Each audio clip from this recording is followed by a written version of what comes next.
love stories, sad ending, an introduction. Love, perhaps the one-word solution for everything. An emotion, a state of mind that we strive for, search for, a wondrous force that binds, inspires, and a force that can spin out of control, unbalanced and fragile. Love reflects, changes, and embraces us all.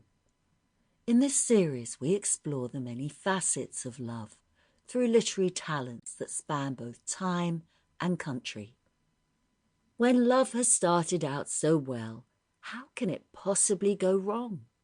It feels so good, so consuming, it will last for eternity. But in this volume, the fates cruelly intervene, and eternity is not to be. The Informer by Joseph Conrad. Mr. X came to me, preceded by a letter of introduction from a good friend of mine in Paris, specifically to see my collection of Chinese bronzes and porcelain. My friend in Paris is a collector too. He collects neither porcelain nor bronzes, nor pictures, nor medals, nor stamps, nor anything that could be profitably dispersed under an auctioneer's hammer. He would reject with genuine surprise the name of a collector. Nevertheless, that's what he is by temperament. He collects acquaintances. It is delicate work. He brings to it the patience, the passion, the determination of a true collector of curiosities. His collection does not contain any royal personages.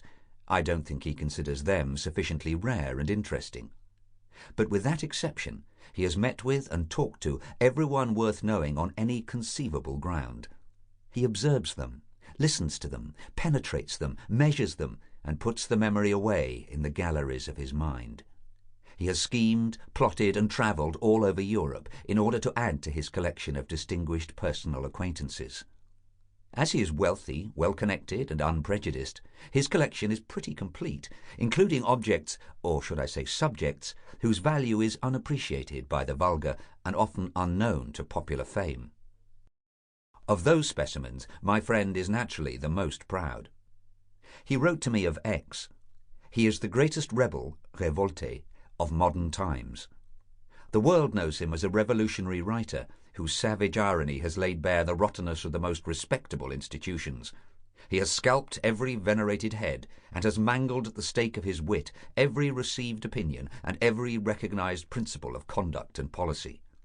Who does not remember his flaming red revolutionary pamphlets? Their sudden swarmings used to overwhelm the powers of every continental police like a plague of crimson gadflies. But this extreme writer has been also the active inspirer of secret societies, the mysterious unknown number one of desperate conspiracies, suspected and unsuspected, matured or baffled. And the world at large has never had an inkling of that fact. This accounts for him going about amongst us to this day, a veteran of many subterranean campaigns, standing aside now, safe within his reputation of merely the greatest destructive publicist that ever lived. Thus wrote my friend, adding that Mr. X was an enlightened connoisseur of bronzes and china, and asking me to show him my collection. X turned up in due course. My treasures are disposed in 3 large rooms without carpets and curtains. There is no other furniture than the étages and the glass cases whose contents shall be worth a fortune to my heirs. I allow no fires to be lighted for fear of accidents, and a fireproof door separates them from the rest of the house. It was a bitter cold day. We kept on our overcoats and hats. Middle-sized and spare, his eyes alert in a long Roman-nosed countenance, X walked on his neat little feet with short steps and looked at my collection intelligently. I hope I looked at him intelligently too. A snow-white moustache and imperial made his nut-brown complexion appear darker than it really was. In his fur coat and shiny tall hat, that terrible man looked fashionable. I believe he belonged to a noble family, and could have called himself Vicomte X de la Z if he chose. We talked nothing but bronzes and porcelain. He was remarkably appreciative. We parted on cordial terms. Where he was staying I don't know.